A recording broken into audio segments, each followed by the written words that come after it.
Just want to, I know that this bill is also not just about taking the unappropriated balances, but repealing the program altogether that was supposed to be open at least through 2026. And I know the Trump administration and some of my colleagues on the other side of the aisle don't like the word environmental justice. But what environmental justice is designed to do is recognize there are communities in this country, white, black, mostly low income, urban, and rural, mostly, where projects, mostly energy projects, were put in place with no input from the community. In some communities like Charles City County in my district, they've got 2 pipelines. They had 2 natural gas companies that were supposed to come through, and by the time the community found out about it, they were so far down the path, there was little they could do to fix it. That has been happening for probably over a century. And these are the same communities that have some of the poorest health outcomes in the country.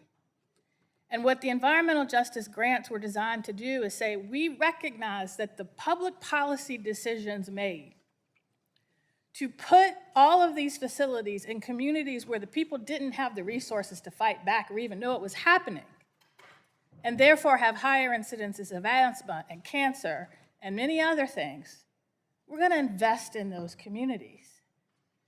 And what this bill effectively does is says, I'm sorry, we screwed you for centuries, and we're going to keep screwing you going forward. And that's not justice. And that's one area where people in my district and people in my colleague from Virginia's district agree on with the Mountain Valley Pipeline was we want a say in what comes in our communities. And when things are in our communities that hurt our health, we want some sort of mitigation. And some of these grants went to Southwest Virginia to help mitigate that. And some of them went to my district to mitigate that.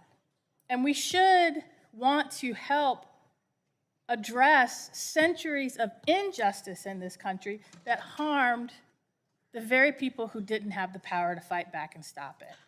And that's what we're trying to do on their behalf. And this bill guts this program altogether. I yield back.